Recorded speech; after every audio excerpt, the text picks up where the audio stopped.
Magandang buhay mga guys. For now, daghan kayo tawag mga language nga gamiton, English, Bisaya, Tagalog. Ito ay for this vlog mga guys, akong i-share ang among kinabuhi nga mamingwit. So, kay lagi guys, wala man ako ni siya na experience, English na to number 1. Or hindi ko naranasan tong buhay na ganito guys sa aming lugar.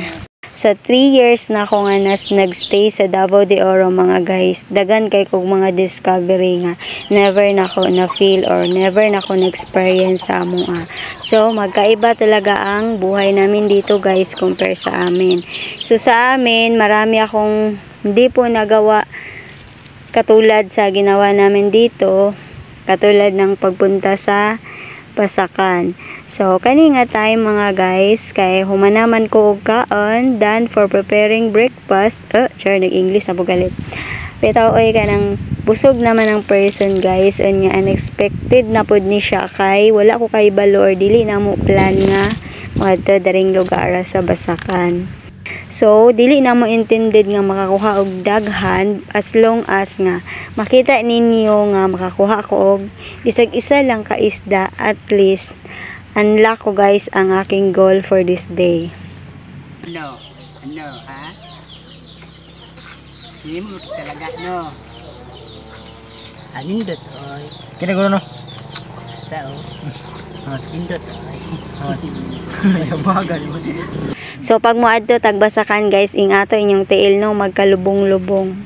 So dili siya kanang easy kay magkahugaw-hugaw pagid ka diri guys, tapos daghan kayo kag mga position nga na experience kung managa ka kay kabalog nga no, dugay kayo ka makakuha.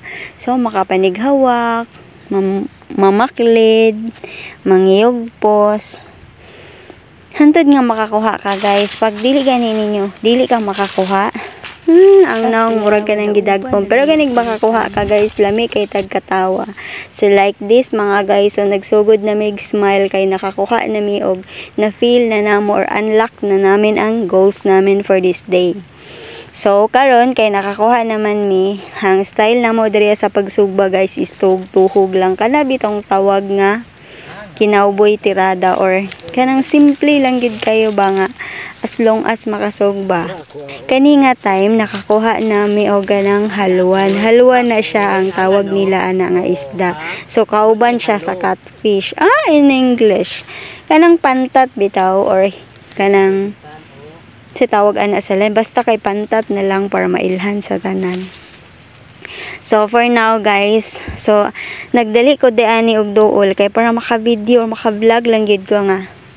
Kana bitong attendance nga nakakuha bitaw mi. Naaday ni attendance. Bitaw oy kanang tan-awa ninyo guys, daghan kayo siya og kanang apoy iber si tawag ana.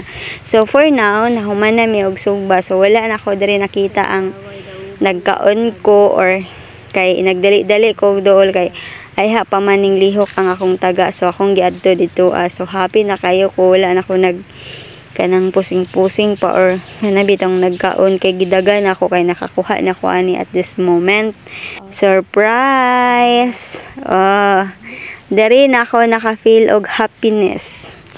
Bitaw ay nakakuha na gid ko diani, so check na nako nga nakakuha ko day nakita sa akong vlog nga kabalo day ta mamingwit or managa or mamasol sa Araketa version na tawag mamasol. So dili mamingwit kundi mamasol.